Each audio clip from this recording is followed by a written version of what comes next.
Alright, y'all, so I'm back with another Bible reading. I'm on Leviticus, Leviticus 27, payments to the Lord, and then I'm gonna be on Numbers 1. So I'm gonna just read probably 2 or 3 pages today because this is a really long Bible. So, despite all they have done, I will not utterly destroy them and my covenant with them, for I am Jehovah their God. For their sake, I will remember my promises to their ancestors to be their God, for I brought their fathers out of Egypt as all the nations watched in wonder. I am Jehovah.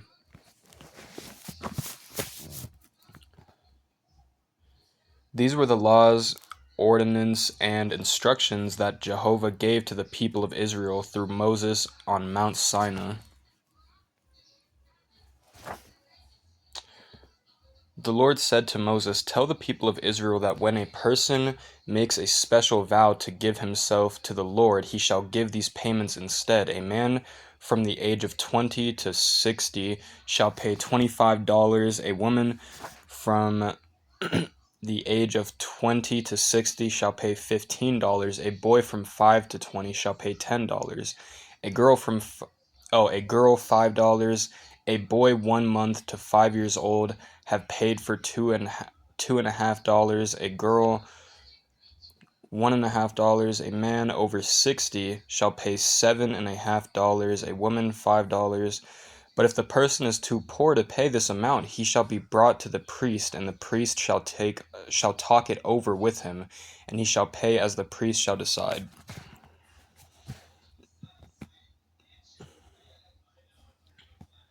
But if an animal that is vowed to be given to the Lord as a sacrifice, it must be given. The vow may not be changed. The donor may neither change his mind about giving it to the Lord, nor substitute good for bad, or bad for good. If he does, both the first and the second shall belong to the Lord.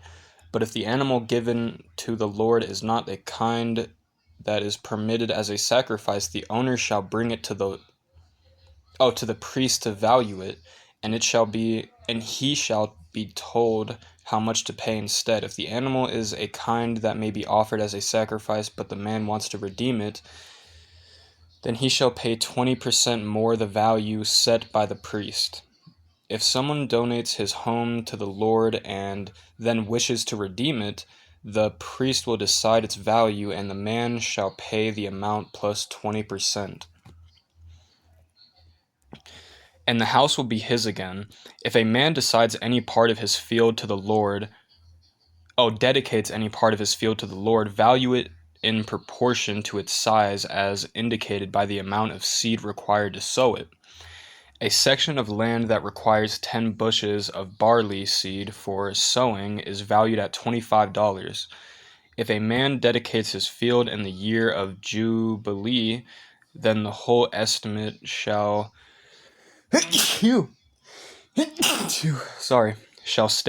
shall stand. But if it is after the year of Jubilee, then the value shall be in proportion to the number of years remaining until the next year of Jubilee. If the man decides to redeem the field, he shall pay 20% in addition. Wait, what? In addition to the priest's valuation on the field.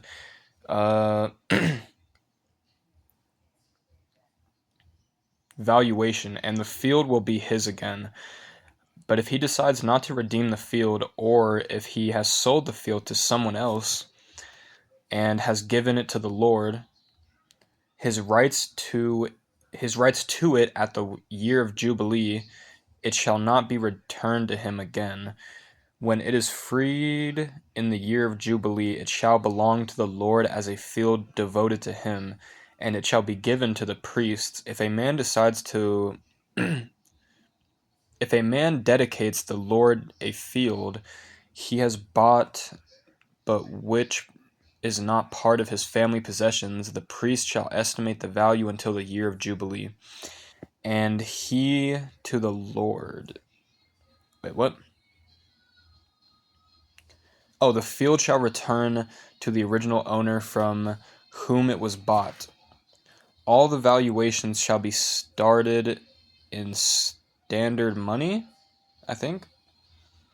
You may not dedicate to the Lord the firstborn of any ox or sheep, for it is already his. But if the firstborn of an animal that cannot be sacrificed because it is not on the list of those acceptable to the Lord, then the owner shall pay the priest estimate.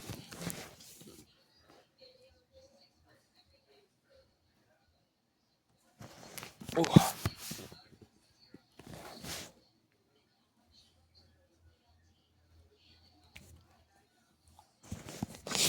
Alright, sorry about that.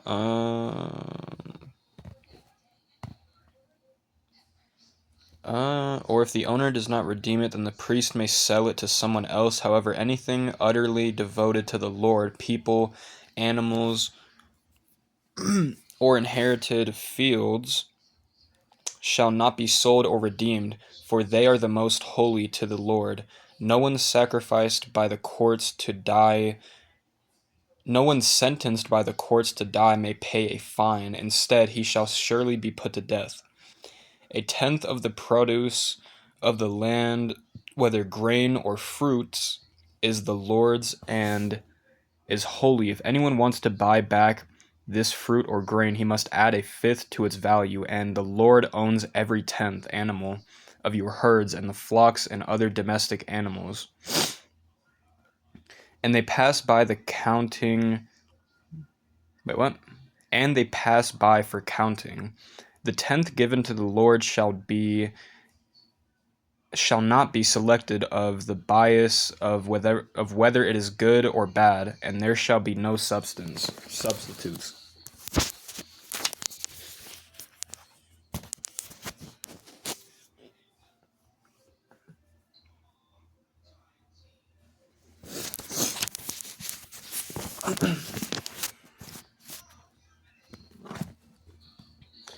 For if there is any change made, then both the original and the substitutional shall belong to the Lord and may not be bought back. These are the commandments These are the commandments the Lord gave to Moses for the people of Israel on Mount Sinai. Numbers. It was on the 15th day of April of the second year after the Israelites left Egypt that the Lord issued the following instructions to Moses. He was on the tabernacle at the camp of Israel in the Sinai Peninsula, at the time.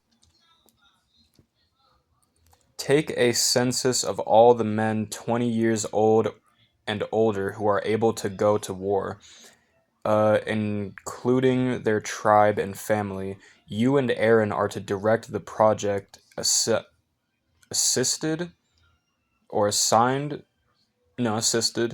by the leaders from each tribe.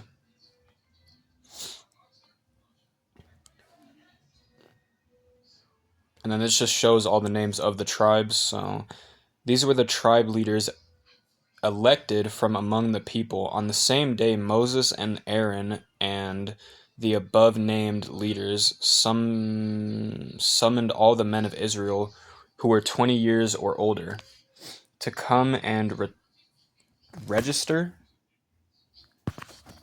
each man indicating his tribe and family as the Lord had commanded. Moses, as the Lord had commanded Moses. Here's the final translation. This total does not include Levites, for the Lord said to Moses, exempt the tribe of Levi from the draft and do not include their members in census. For the Levites are assigned for the work connected with the tabernacle and its transportation. They are to live near the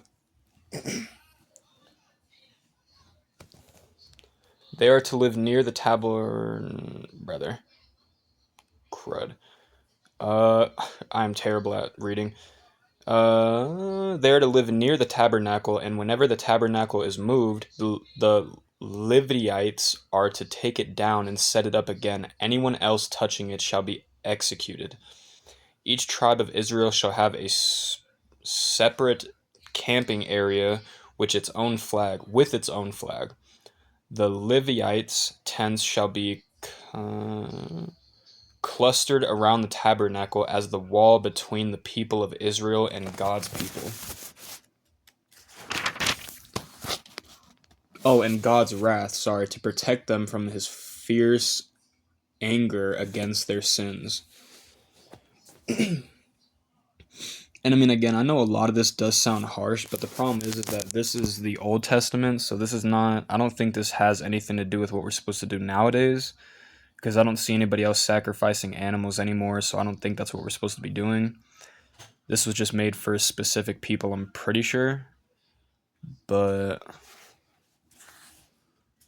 I'm not too sure. I could be wrong about that, but I'm on Numbers 3 to Numbers 4, tribal locations, and the Levite responsibilities, I think. So I think that's where I'm going to leave it off right now. I got a lot left of this Bible, so I'm just going to keep reading like 2 or 3 pages every day to get through this. And I probably won't be through it for a while, but that's okay. So thank you guys all for watching this video. God bless you. I hope you all have an amazing day. And if you have any tips for me to understand the Old Testament more, put it down in my comments, and I will try my hardest to understand this book more. So thank you all for watching, and peace out.